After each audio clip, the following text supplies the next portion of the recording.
Good morning. My name is Robert Winkler Burke, and I am 66 years old, and I'm going to take you on an adventure today. I woke up, this is my bedroom, here's my bathroom, and I'm going to walk now through my hall, which you'll get to see, and I'm going to turn this around. What kind of adventure are we going to go on? Here's my kitchen and living room. Let me turn on my computer and tell you what this is about. There's my mail. I'm going to type in the browser In That Day Teachings. That's a website I made. There's the home page. I'm going to go to book 3. And I'm going to read this poem to you. Dance With Me. Made November 12th, 2002. It's here at inthatdayteachings.com. It's called Dance With Me. This website is a prophetic website. It's called In That Day Teachings. A day of denouement, and that's the adventure you're going to go on today. Poem says, dance with me. I can dance with the air, I can dance without care, but I can't dance with you when you're gone. I can dance with the trees, I can dance with the breeze, but I can't dance with you when you're gone. Oh, when will you see my love is for thee, but I can't dance with you when you're gone. I'm there by your side along every ride, but I can't dance with you when you're gone. When the world makes you think and fill up with its drink, then I can't dance with you when you're gone. But come back now to me and be all you're to be, and I'll dance with you as we have done. Yes, dance, my love, with me, the way life's meant to be, and I'll dance with you as we have done. The birds will rejoice seeing you on your course when I dance with you as we have done. And, my friend, here's the ring of truth, a poem that's shaped like a bell. Good friend, did you know, for whom the bell tolls, it tolls for souls so well. Each lie that is told and told bold, each lie that is loved and then sold diminishes your spirit if truth be told. Truly lies cannot but sound a bad knell, but the sound of truth that rings a clear bell, I pray can you tell? If you can tell, truth resonates like a heavenly bell, and lies crack like a twisted, conniving, broken hell, then you will do well. So, I'm here in Reno. Here's an interesting poem, The V&T Lives, but you heard enough poems for the morning. But anyway, this website is called In That Day Teachings. It's inthatteachings.com. And it has 12 books, 9 of which are poems. And we'll walk around here, show you my face again. This is the adventure we're going to go on. It's Christ in You. That's the adventure. So here you see my living room with paintings from Robert Maryboy. They're very outstanding. He's at the Four Corners area of Utah and Arizona. There's my Woodland Army surplus backpack. It's got 25 pounds of plates in it. Weighs about 35 pounds. Here's the gear. I'm going to put this GoPro 9 in this and hang it around my neck and hold it when we take pictures. We'll walk outside my front door. Yes, I like to play the piano.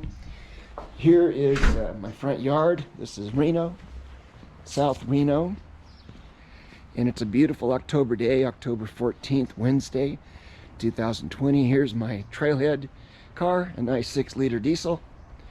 It's a 2005. There's my F-350. Let's see. And I'm going to load up and we'll go, and we're going to go up to the top of Mount Rose. I'm going to drive out this driveway. And there is a parking lot at the summit of Mount Rose Highway at 8,900 feet. That's where we're going to start this adventure. There's my home. God bless. Okay, we are at the summit of Mount Rose Highway, 8,900 feet. Here's the excursion, my trailhead vehicle. And this parking lot is big. Holds like 100 cars on the weekend. This is again Wednesday. It's a beautiful fall day, sunny. There's the sun. And I see the service truck is taking care of the porta potties. That building got destroyed in a winter a couple winters ago. They haven't torn it down yet. Anyway, I got my ski poles that I hike with, and my exercise pack, and this handheld GoPro. So here's what it looked like when I'm all ready to go. And we're gonna hike to the top. Right over there is Mount Rose. I've been up to that many a time, 10,776 feet. To the left is Tamarack Peak, and way over there is Relay Peak. And we're gonna go across this highway and up. You can't see that there's a road over there, but I'm gonna take a different path to the right.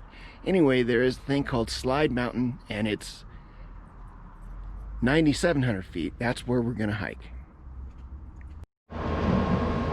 Oh, so there's the quick space truck cleaning out the porta potties up here at 8,900 feet.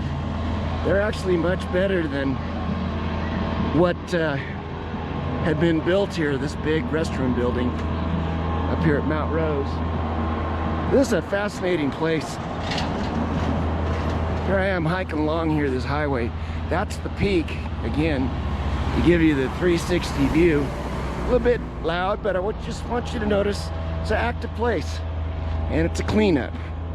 And that's what these In That Day teachings videos are all about. They're about a cleanup. So I'm just holding this with my hand and making it real simple. The GoPro 9, I'm not attaching it to my head or pack or anything. Just try to make it real simple. Keep an eye on the view screen, and hopefully it doesn't jiggle around too much as I walk. So there's a campground over here that's closed in the wintertime, in the fall and the spring. And it's a beautiful place to hike or walk. And hey, there's a scrunchie. I just picked up a scrunchie. And that's what it looks like. You use them to tie thing when you're a backpacker or walking around. Now I'm 66. This November I'll be 67. And I bragged on one of my videos about the health and the strength that the right doctrine gives you. And it does give you a lot of strength and health. So we're gonna hike up about two or 3 miles to the top of Slide, and it's pretty. See, I'm already breathing here at 8,900 feet, but you'll see it's kind of safe in that I got a phone that's turned off, but I'm hiking up a mountain that has the phone towers, so you can, anything untoward happen, I can call. And the other is just that I'm real comfortable in these kind of high Sierras. It's just where I grew up as a kid hiking in the Boy Scouts from Southern California. And this trail, not too many people on it. If you go over there, that's where everyone's hiking up Mount Rose. There would be a lot of people, a lot of dogs, a lot of people. A lot of ladies are running. A lot of people want to come out of this COVID crisis strong. The ladies do. And a lot of ladies up here running, either in packs or by themselves or walking, even older ladies. But not too many people go where it's across the street and not so crowded. You'll hear the highway, and it might bother some purists, but it just makes me feel good, and that if I had any trouble, I could crawl over to the highway and flag the good people down. So I go into the wilderness alone, but I'm not dumb. So I have hiked this, I don't know, over 50, maybe under 100 times this little loop in all different weather. We're gonna see if we can do this as it snows. I bought snowshoes to do for the first time to really get expert at. I always like to hike with poles. You never know if there's critters or something. You could fend yourself off a little bit. Sign back at the entrance will say, carry a staff or something in case a bear comes along. But I've never seen a bear or a mountain lion, but they live in these woods, but I don't think they bother this place. No food and very little water on this side of the mountain. So anyway, here's your introduction into this. What we're gonna do is, if you can see, come around this corner, is there's a little mile circuit of a little smaller than that circuit of where people camp in the summertime. And then up there is slides. So that's the top slide. If you can see, there's broadcast towers, and we're gonna hike up to the top of that. Well, I'm up here in the Sierras, and look at this little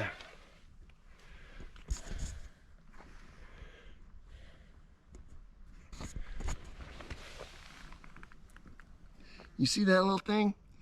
It's carrying its dead friend or something, and it's huge. It's bigger than the ant itself. Here it senses me. It's wondering what I'm doing. Changes direction. But anyway, we're here. This is the campground area. There's 2 Forest Service Chevy trucks up here. I don't know what they're doing. I know they're usually cutting dead trees and chipping the branches. Anyway, this is the campground. I'm going to walk through it, and maybe that little sign of the ant is for us. We can do more. Hello. Okay, this is the top of the campground that is used in the summer, and I'm going 360. There's the road that goes up to a Slide Mountain. It's open in the wintertime. The Mount Rose people keep it open for all of the people who work on the towers up there. I want you to see way over there, there's Mount Rose to the right, and you see a big tank is being built by a couple dozen construction people all summer, and that is for the expansion of Mount Rose, where they're gonna make snow like they do a lot. Anyway, there's a lot happening in the mountains, and you'll see over here, this is why I love the High Sierras. This is 8,900 feet or higher. And I just love hiking in the off woods or up this dirt trail. It's real soft. God bless. Hello, this is Switchback going up Mountain Slide. And there's like a couple trucks a day that come up this to service the mountain. Hear the bird? When it was smoky all summer from California fires. And the birds would not sing. Totally quiet.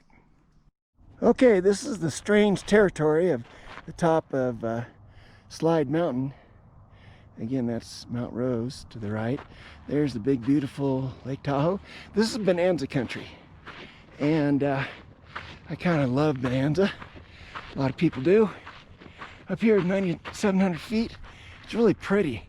I'm not bothered by these power towers, because this is one of the few places you can hike where you just be by yourself most of the time, which is to be with Christ in you once you get the thing figured out. So normally there's some power company trucks or TV truck or Nevada Power or a Forest Service truck, or there's little rangered, smaller gator style vehicles that the ski maintenance fellas use. So we're going to drop down here to where the skiers normally are, and I hope I have enough battery power to make this worth your while. Anyway, we're at the top. This is 90, or what is it? It's 9,700 feet. At least that's what it says on the lifts. So there is the slide side lift to my right. Some of you skiers would start to recognize this now if you've skied around here. There's the big valley. There's that new freeway that was built several years ago. I rode my bike on it when it opened, like 10 miles, 5 miles. So over here is a little bit of wind, a little bit of 1.5 inch gravel. Here's this beautiful ski patrol place, and you know, the universe provides. I always sit there. Look at that nice little mat they got from Home Depot. And here's where I had found things that were left in the snow, left in the season. But anyway, there's the whatever it's called, the 6-passenger chairlift that's from the parking lot of Mount Rose. So we're in between, and I normally sit here and rest, but we're going to talk. Okay, we are here at the top of Slide, and there's just a spectacular view right here with this rock outcropping granite.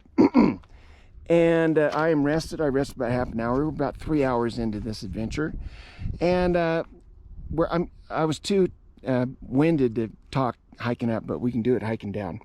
I want to show you this. I got this application here as a naval aviator. It says for the U.S. Navy, it says about search for underwater threats, deliver payloads of incredible power, necessary manpower. Deliver payloads of incredible firepower or necessary manpower. Execute strategic aerial maneuvers anywhere from stratosphere to mere feet above the sea. This is just a glimpse of into your career as a naval aviator. You may also find yourself flying some of the most innovative and high-tech aircraft in the world, providing vital attack, defense, and logistical support to the fleet, controlling and maintaining all internal and external aircraft systems. Well, my dad was a naval aviator for a short time in World War II. He was a captain, and he flew in the Pacific. He also flew a little bit in the Atlantic. He searched for Nazi subs and Japanese subs, and he dive bombed their anti-aircraft Japanese island situations. Anyway, I am the son of that, and I've been kind of called to do that kind of work, but for the church, strangely. And haven't been a real church person all my life, but I studied it quite deeply starting in 1994. So we're going to walk down this hill till the battery runs out. Looks like we got 50% battery. So we're going to talk. In that day teachings, as a name of high teachings that teach meat and not milk. When we learn milk, we need a shiny leader. And when we learn the real meat, it's from leaders that are not so shiny. They don't care about shiny. Here is one of these rangers from the ski mountain, Mount Rose, coming up. See what they do. They kind of know me because I've been up here 12 times and past this is the third week. So anyway, he waved. So anyway, where was I? Meat. It turns out that in Christianity there's a milk and a meat. There's no churches that I know of that teach meat. There's no seminaries that I know of that teach meat. None. Zero. Zip. There's no prophetic schools that teach meat. And it turns out there is meat. And it's what the saints were doing all along in the Bible, like Paul, Peter, James, Jesus, Moses, David, Solomon, those kind of people, the prophets of old, the holy saints, they all were in the meat. So the first thing is that the church doesn't understand the first thing about it, and all they do is teach the 3 levels of milk. Above that, there's 3 levels of meat. Now, to learn, you need a mentor. That would be me for you, and you got to walk with me so we could keep doing this. We could do this in the winter as it snows up, and I could snowshoe up and down this thing or ski down it. There's many things that could happen. We'll see, God willing. I'm 66. God's giving me renewed energy and vigor. I can do this better than I can do any other job, and I am a man of war, and I kind of have a Swiss Army style of lifestyle. I can do many things and not anything expert, but the best thing I can do is this. This is the one thing church needs. Did you notice there was a COVID crisis? And by golly, the church hasn't figured out what's going on. And there are very few that understand Q. There's very few that understand that God couldn't really work with them. I don't know if this is totally unstable or better. I hope it doesn't jiggle too much. Anyway, sorry if it does. Yeah, it's jiggling. So anyway, this is to help the church. Even this Dana Coverstone, who's had the amazing dreams. Well, God bless him for the dreams. The dreams are real. Dreams are good, but he doesn't have any prophetic contact. He says himself he's not a prophet, and but he doesn't know how to reach out to one. And I don't blame them. There aren't any good prophetic schools, except there is a website called inthatdayteachings.com, and it's ended up being very prescient over time. Over time, it's proved true. It's the only thing that you might pass as a prophetic school, and I'm the founder. I come from a man of war background, and I've kind of had to transition into what a scribe or a prophet might do in this day, in that day. What is in that day? It's a day of denouement. What does denouement mean? It means it's a day of understanding greater than you knew before. Like, it's like any story, no one really knows what's going on to the end, and the end there's denouement. So it's called the Great Awakening. Q has called it the Great Awakening. People have to be shown, they will not be told. In That Day Teachings website has been in existence since 2004, and there was many videos made earlier that are not now available, but people could have and should have followed it and chased it, but they didn't. And even now, after 6-7 months of COVID crisis, churches do not even know what to look for. They just have doubled down on stupid.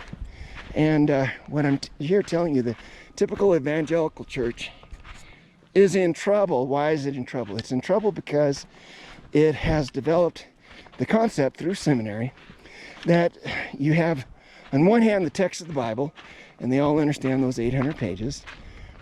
And then they say you can attach a really wicked and evil spirit to that, and that's the subtext spirit. So if you teach prosperity, greed, you have the 800 text, 800 pages of the Bible, but you attach a really evil spirit to it.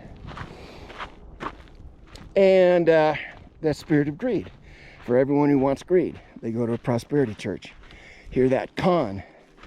And it only works for the leaders. Then, if you have a fearful spirit, you can go to End Times Imaginings. And so then you have the same text of the Bible, but really evil spirits of fear. And it's debilitated people in this COVID crisis. It has not made them strong. And they're catatonic, and they can't make a correct decision. And their character has been degraded by as long as you attend a church that teaches a text of the Bible with a subtext of fear or greed. But what else is there? There's laziness. And God knows we all can be any of these spirits. I can be greedy, you can, anyone can be fearful. We can also be lazy. Lazy is emergent. It used to be, as you know, it used to be seeker friendly, but none of those really work. It doesn't work to attach a bad and evil, sinful emotion to a text of the Bible. Jesus said, ye know not what spirit you're of. He was talking to the disciples. And he said, we worship God in spirit and truth. So that's what the seminaries hate. Like all you seminaries, Dallas Seminary, all the Baptist seminaries, all the Rapture seminaries, all the Calvary seminaries, they're kind of cruel. Anyway, they have missed it by a mile. They all preach the same text. Text is okay, but they don't have the right spirit, and they don't understand why they have the wrong spirit, and they won't confess, and they won't ever get better. They don't ever get good. And when God lets all the churches be shut down, which they kind of were with this COVID, they still don't seek the truth. So I'm making more of these videos. Frankly, I didn't do it for a long time because I had made this big body of work, and as I made it, it made me, it changed me, and it made me more of a guru, or more like a Jedi, or more like Yoda. And at the territory of meat, there's 3 levels, just like there are in milk. And you don't want to go above those 3 levels, because that's inscrutable, and that's for beyond this life. But in this life, you might be lucky and be called to go into the meat realm. And in the meat realm, again, it's not shiny, it doesn't have a gloss.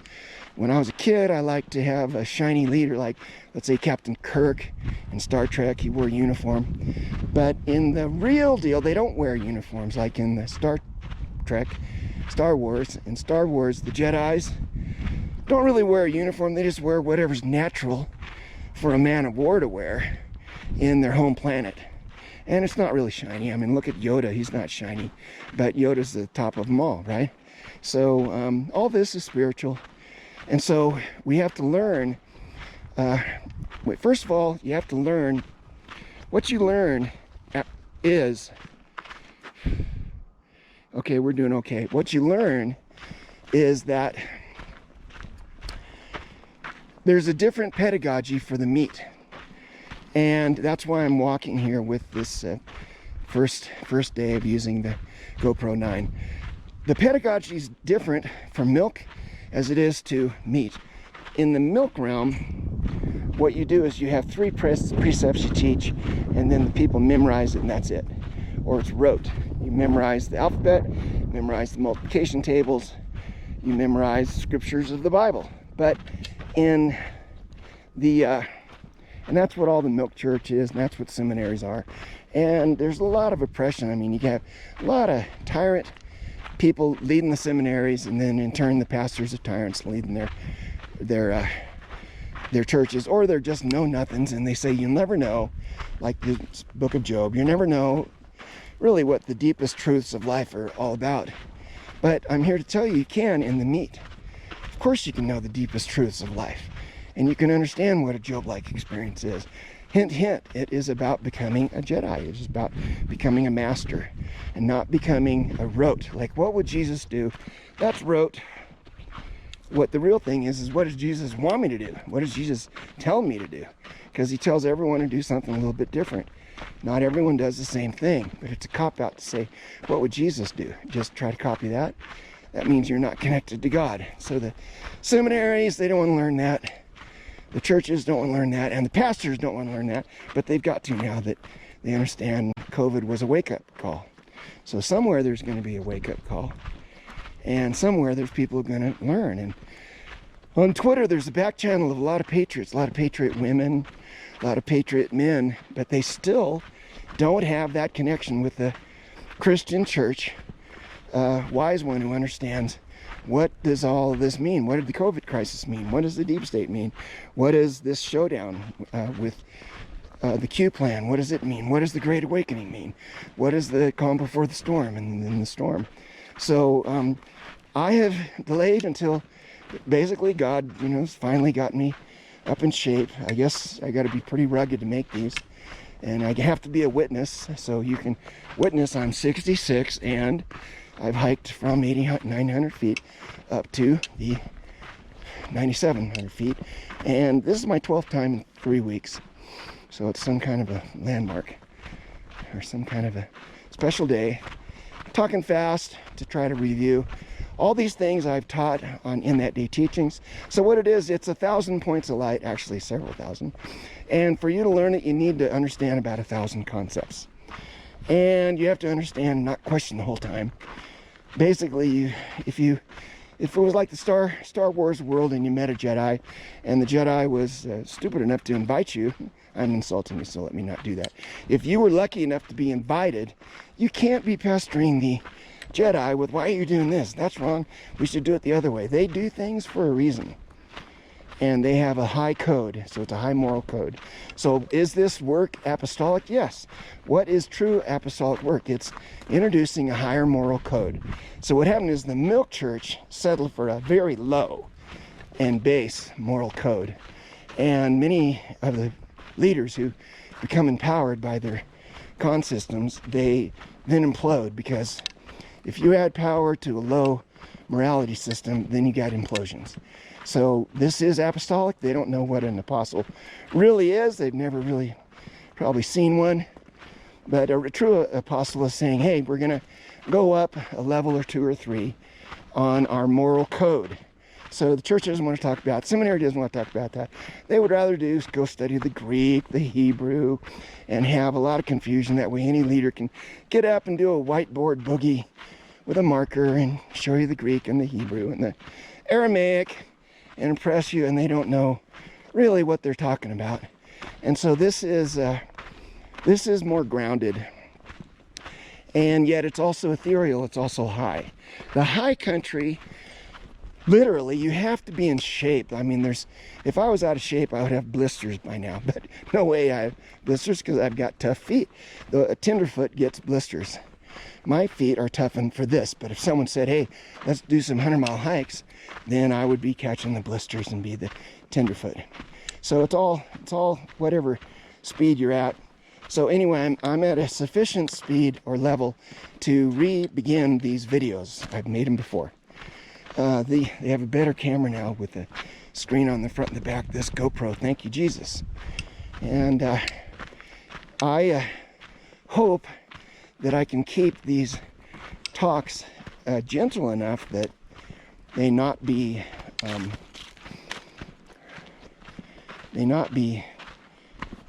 demonetized. I hope I can make like a fraction of a penny per view someday, get 20 or 30, 40, 50,000 views. Lord knows every nation needs this, Christian nation. America the most. America is supposed to lead the way out of darkness, and the churches have been the most dark. As you may or may not know, the U.S. military intelligence received a download from God, a master plan of good. And they're running it. They've been running it since perhaps 2012. And it's the fight of the millennium. It's a big fight because bad con artists had pretty much controlled the world for 5,000 or 6,000 years, and especially the last 100 years. And they had a vision of a future that was mental slavery and is mental slavery. And God has a vision that he gave to humans. It's liberty. It's not mental enslavement.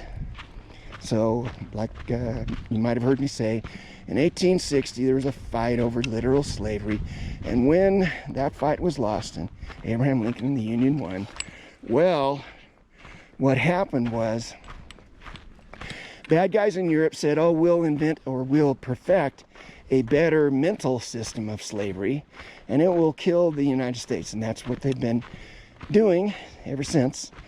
And they were very close to achieving that full mental enslavement.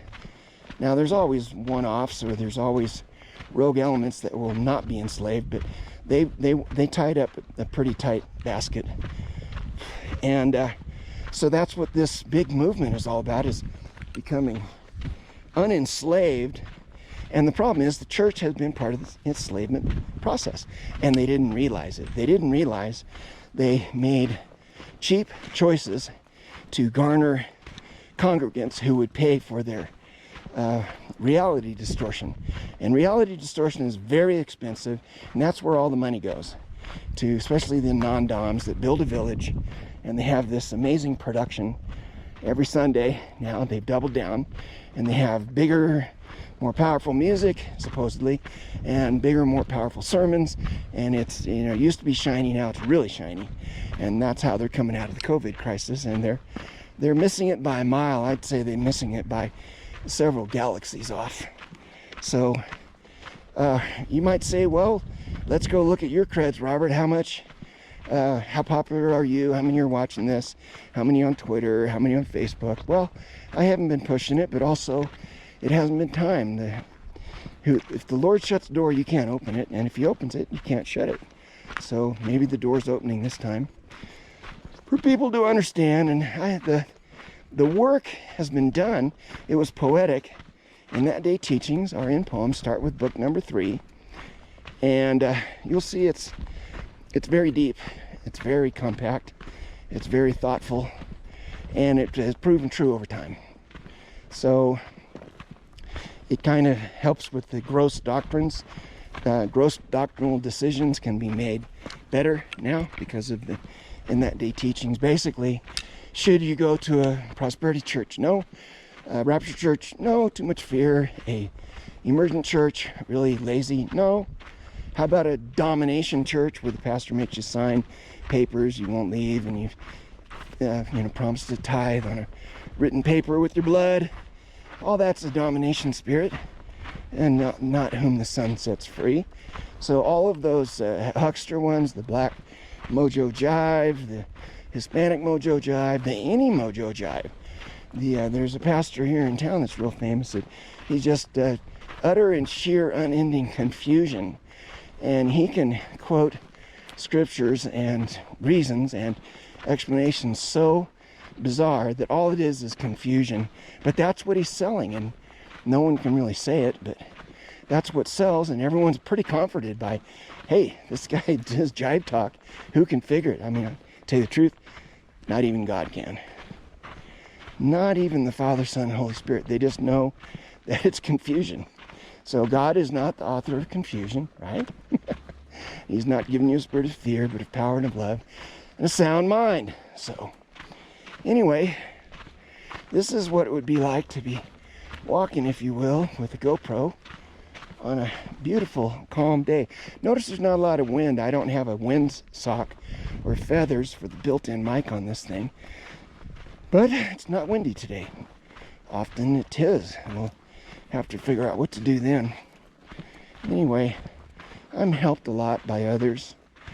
I'm kind of carrying the spirit of this fella called Warren, who has a channel on, it's called Western Truck and Tractor Repair. He's out of Klamath, Oregon. And I've been seeing how he does his GoPros, and he's the salt of the earth, 1 out of 1,000,000 mechanic. And he gets her done. He's fast, and he has a homespun wisdom that's really quite deep.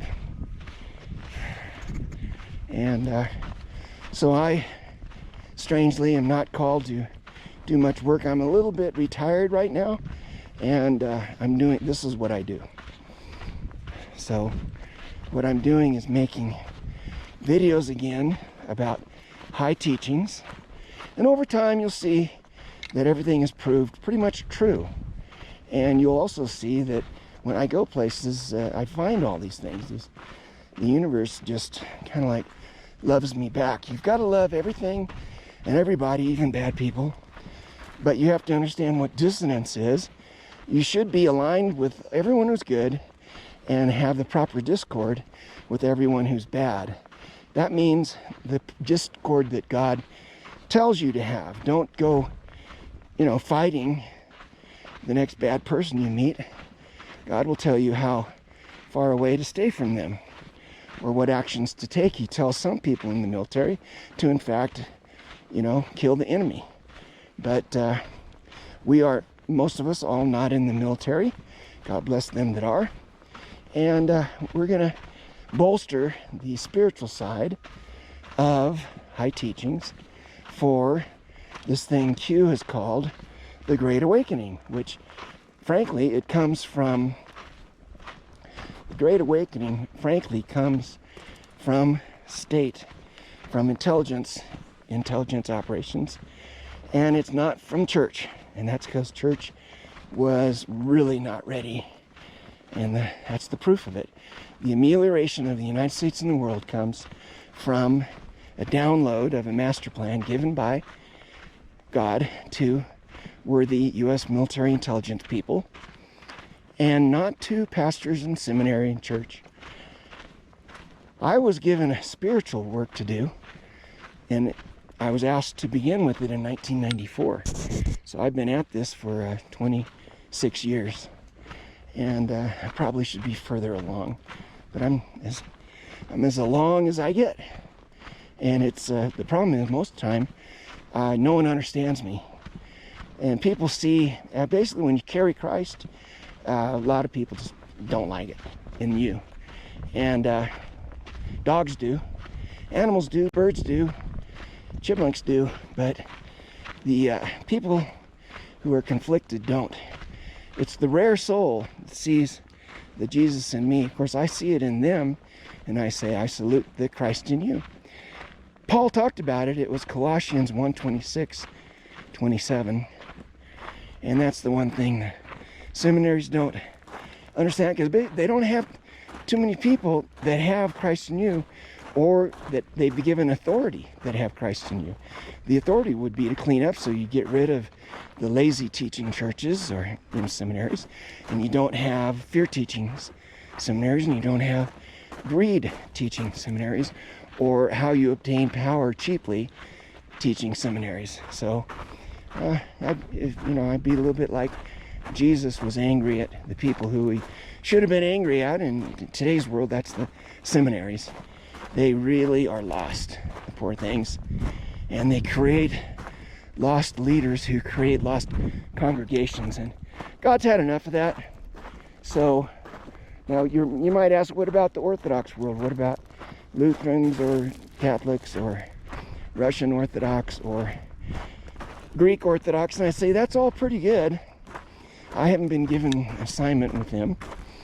Only briefly do I ever contact with them. But basically, I don't know. There is a plan for them. I'm not involved with that plan. The main plan I'm involved, strangely, is the evangelical side. That would be the normal person you meet that goes to some kind of church. Now, the black churches have really failed. The black churches have really, really failed their congregates, the AE, whatever it's called. They're all commie inner city churches. They all vote Democrat. They missed it by a mile. And there are now independent pastors, but then again, they don't have the doctrinal verity. They don't have the prophetic school with which to lean on. But hey, if you find me a better one, I'll go and meet and join up with them. But right now, the only prophetic school that I would trust are the writings of In That Day teachings, and anyone who wants to join the team that has those callings. Now, a lot of people say, I have a prophetic calling, an apostolic calling, a healing calling, and I'd say yes. I'd never want to argue that. You just probably have it messed up from bad doctrine and the fact that most of those people with all those callings, they are forced to come in under the covering of the pastor who is clueless. So if you are on a journey where you've learned a lot of high truths, but your pastor makes you be under his authority, well, guess what? The way the universe works is you're screwed. You cannot grow really past whoever it is that you're under authority. And that's the big problem. And so there's many black or good pastors that have broken off from bad situations, but they're kind of like floundering because they don't know how to pay the price or to take the long journey. And I'm here to tell you what the things to do are without having to be the pioneer that gets so busted up over the whole thing. Here we're back to the campground, and you can hear that big water tank being built. And it's good to see so much activity.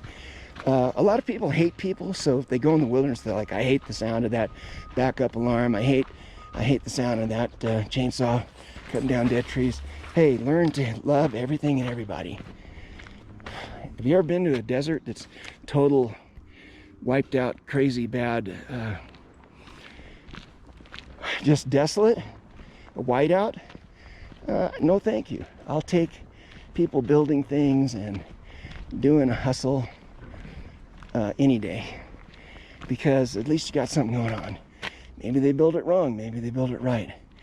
At least they're doing something, and it might be in obedience to God. This is a blessed place, Reno. It's supposed to be it's for spirit and it's for health. Reno Renewal, that's one of the names of it. I certainly have been renewed. Nothing comes easy.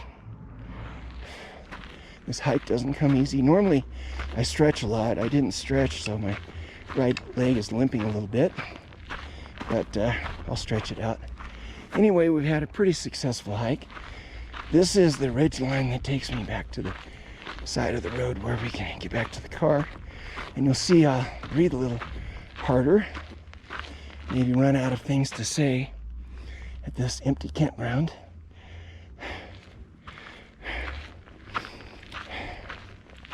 But I just want to say I love you. Thank you for listening this far. The weird thing about the high teachings is it's a different pedagogy. It's like martial arts. By the way, I've done Russian martial art for 14 years. I started in 2006. I became an instructor. I have just a handful of students. We really don't do that much, but I go back, train with Vladimir Vasiliev. I've been to a lot of those seminars back in the day. So they have been good mentors to me. They've taught me a lot. And you have to be wise as a snake, harmless as a dove. But it doesn't mean that, like, if someone comes to take everything you got, you ain't gonna let them.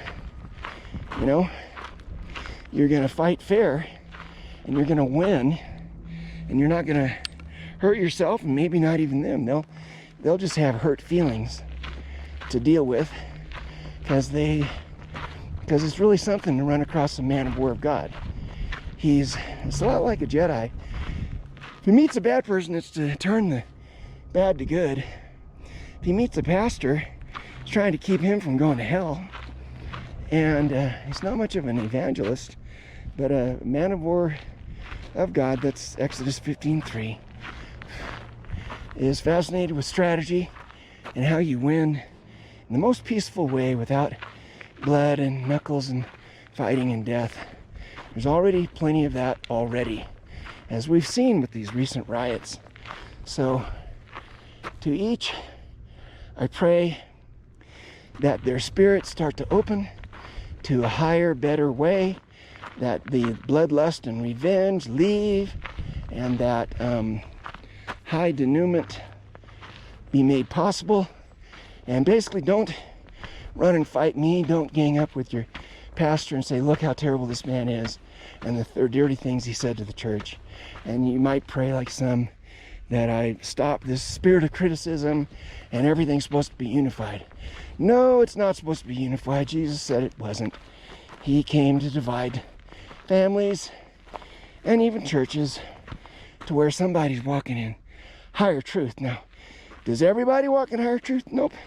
But it's supposed to be a good 5% of the Christian population is now being pushed rather vigorously towards higher denouement. And since there's no seminaries and no churches and nothing on TV or back channels of the internet, YouTube, that explain it except for me. That sounds weird, but do you know that when God freed the Hebrews out of Egypt, it was just Moses and then his family? I mean, was it 5 other people? No. And when God wanted the New Testament written, was it a whole lot of people, or was it mostly Paul? So the church really hates people, and they hate that when God starts a thing or delivers a thing, he delivers it through a person. And so really, God, the church has been praying for 100 years for a solution, but they don't want it to come through a person. So, and what does this person say? What do I say? I want a team. I'm looking for a team all the time, but it's not there. Paul was always looking for a team. He was with Barn, what was his name? Barnabas. Not Barabbas, but Barnabas. His rich buddy that he traveled with. That was a team. It was hard to find a team back in the day. The first team didn't even trust Paul at first. Rightly so. So you see how hard it is. Jesus said, you know, if they treat me this bad in the green, think, mothers, what they're going to treat your sons and everything in the dry. So here's another find. I don't know what this is. This is aluminum. Somebody's piece of bicycle aluminum. Anyway, I pick up trash. Whoa. What is that? It says it's about some equipment. Anyway,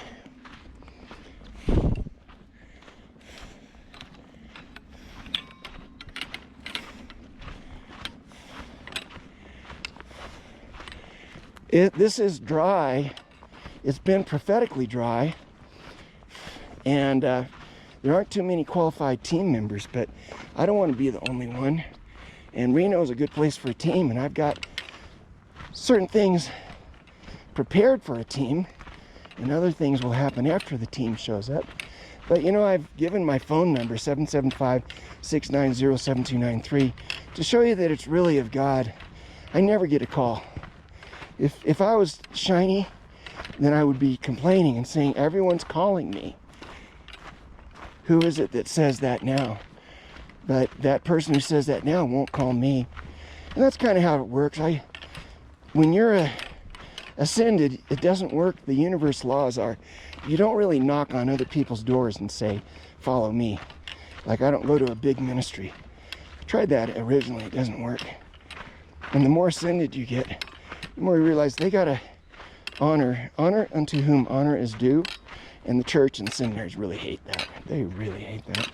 But that's Romans 13:8.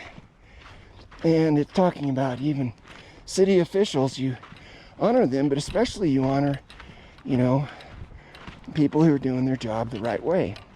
So anyway, I've been obedient. Spent a ton of money yesterday that I didn't really want to spend to get this rig set up and going, and now I've got to learn how to edit it when I get home on my Mac, and then I have to not cry when it gets very few views or people really understand. But the church has been praying for 100 years for denouement or for solution, and solution is actually coming by the state, and the church was being hammered by this COVID and shut down, and then the answer, the church wants to open back up, doubling down on stupid. And instead of, you know, a heartfelt connection to God, saying what went wrong that we were shut down, and how come this has happened all around the world? And the answer keeps focusing back to the United States. That's where the answer is coming from. It's where God is downloading answers. It's not in China, it's not in India, sorry, it's not in Africa. And we're supposed to lead, and there's just no leaders. And you know, the church people, how many of them can go on a walk like this? We could go on small walks, but you have to travel together. You can't stay apart. You have to feel the love. You also have to see how the universe works around an ascended person. See how people react. Mary, Martha, crowds, and where there's protection, where there isn't, where there's safety, where there isn't. And honestly, most pastors, seminaries, everyone's too scared to try that. But this is, if you can think of Bonanza, certainly in this territory that we've just walked, Ben Cartwright or the old Lauren Green had been around, or the producers or somebody. And some of the scenes we've seen, Lake Tahoe and this valley here below this pass, was all shot in parts of the 1960s Bonanza. So we're at the crossroads of the West, and Ben Cartwright, he basically, those were character study stories, and he taught the higher way. But this is the real deal. This is the higher way, connected to Jesus Christ and the Holy Spirit and the Father and the Bible. It's how you reconcile Christianity with what's happened. Why did all those churches shut? Because basically they're missing it by a mile. Every church, being a milk church, was not pleasing God. He wanted 5% or more in any city to be ascended, and for the ascended ones to understand that. Well, here comes a Forest Service truck as I kind of like end this hike. So there's safety in numbers anyway.